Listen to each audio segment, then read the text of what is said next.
Hey guys, I got a quick one for you today. Just want to talk a little bit about carbs. I did get a question coming through. The question that we had was, I've been avoiding bread, white potatoes, pasta, and rice. Okay, my carbs consist of fruits and veggies. However, my fitness pal indicates my sugar is always high. Should I ignore this? Isn't any form of sugar still being processed by your body the same way? That's the question. Okay, so let's dissect that a little bit. Um, First, let's start with I'm avoiding bread, white potatoes, pasta, and rice. Okay, that's where this person started with.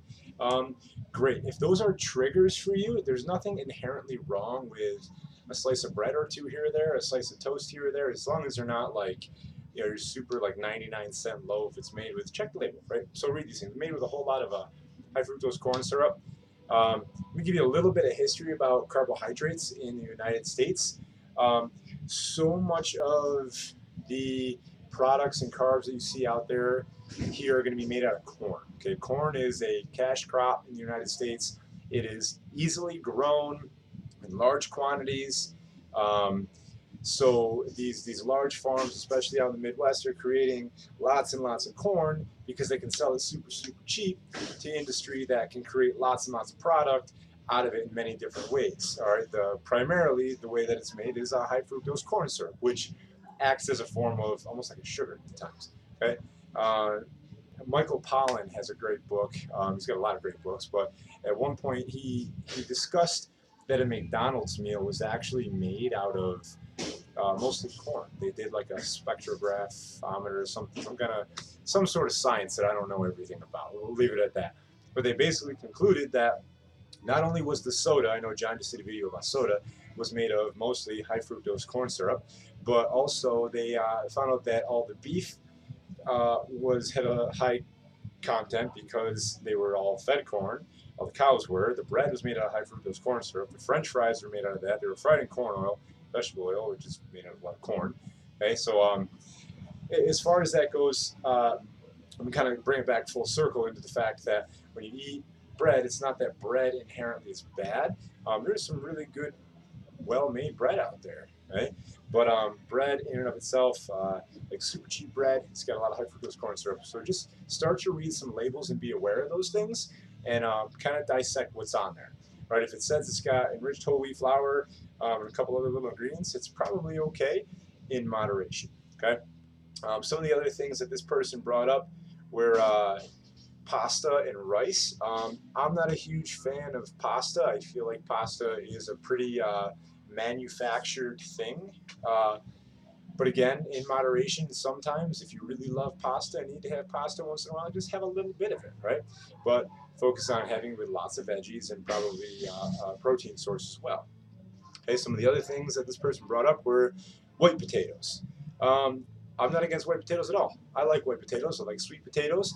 I think that potatoes are not a bad thing to add in, especially if you decide that you're going to get all your carbs from veggies, it's really difficult because veggies take up a lot of room. They're very nutrient dense, but not very calorically dense. So they don't have a lot of calories per volume, which is a great thing, especially if your calories are a lot lower because you're trying to drop some body fat, right? Then it's really nice to fill up your stomach with lots and lots of vegetables, need for volume and nutrient density rather than caloric density. Okay, something that might be high caloric density might be a ho-ho. Okay, it's probably this big, but it's got lots of calories in it. Okay, it's got high caloric density versus a bell pepper. It's a phenomenal thing to cut up and eat as a snack because it's got great nutrients in it, great fiber in it, phytonutrients, a lot of other great things going on. But it takes up a lot of room without giving you a lot of calories. Okay, so if you find that, like this person probably did, I'm having a hard time getting enough carbohydrates when I cut things like bread, white potatoes, pasta, rice out of my diet, I would say don't be afraid to add some potatoes back in here and there. I think in moderation, those are fine also. Potato is starch, that's all it is. So that's a version of a carb, sugar's version of a carb, fiber's a version of a carb. Okay. Potatoes have a lot of starch in them, so they're very compact, but they're not bad for you. I would just say I like the really small ones. We like to cut them and throw them in with other vegetables. Okay, I wouldn't thrive and just survive on potatoes alone, but I wouldn't avoid them either. Okay, sweet potatoes, white potatoes. I detailed this in a previous video. Write your own diet. If you like potatoes, throw them in. Find a place for them. Okay, one of those things are okay to put in. Another one that was on there was rice. Okay, I think that rice is a tricky one because rice is a gluten-free food, right? Rice is it's a grain that grows, but um, it's not really bad for you. I like white rice. I prefer white rice over brown rice. I think there's another myth there. I think because people look at white bread versus wheat bread. Wheat bread is brown, white bread is white. They think that, well, if the white bread is bad and the brown wheat bread is okay, then the same must hold true for rice. The reason white bread is white is because it's bleached and it's made to be white. They bleach white flour versus rice is white because it doesn't have the shell on it. Okay. It's kind of nickel and diming, but just for your knowledge, the shell sometimes contains some anti-nutrients, which just means that you're not getting the full benefit of everything you would from rice. So white rice is completely okay if you've got room for it in your carbs, okay, which might be a person that is trying to put on muscle and need some extra carbs. Rice is a great way to go. It's an inexpensive way to go to get some of that. Okay? I'd say that if you're trying to cut down, your carbs are relatively low because you're trying to drop some body fat, I would get the majority of your carbs from things like potatoes and vegetables. Okay? This person went on to say that I do eat lots of vegetables and fruit, and it says that my sugar is very high. Okay.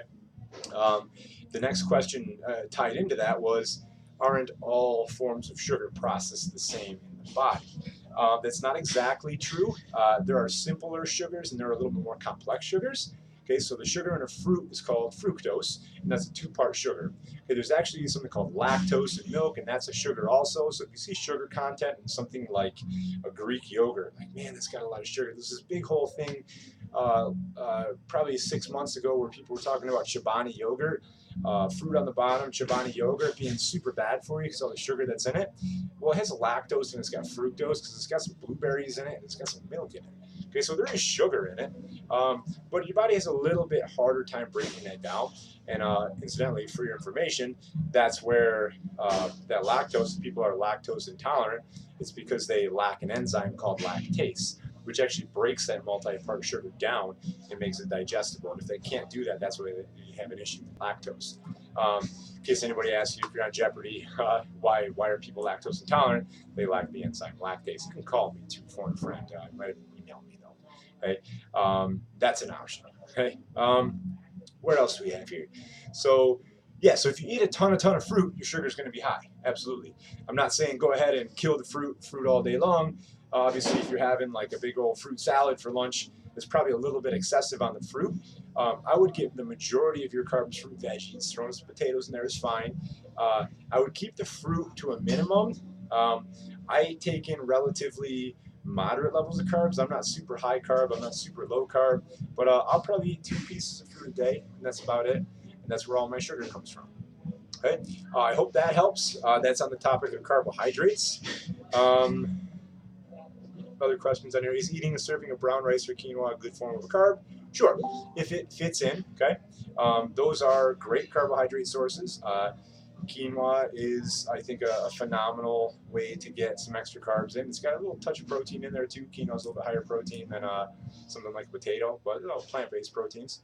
I know that a lot of like vegans and vegetarians get a lot of protein from lentils. Lentils are another good source. Beans sometimes even are carbohydrate plus a little bit of protein source. Good to add in there. I would say add them in. They're better than, I'd say I'd rather see you have a little bit of fruit and a little bit of quinoa than zero quinoa and a whole lot of fruit. Okay, so good variety, good quality food, and I think that if we're avoiding the super simple sugars like cereals and breads and super refined foods, we're in pretty good shape. Okay, hope that answers your question. If you have more, please email me and I'll be sure to try to get to them. Thanks, guys.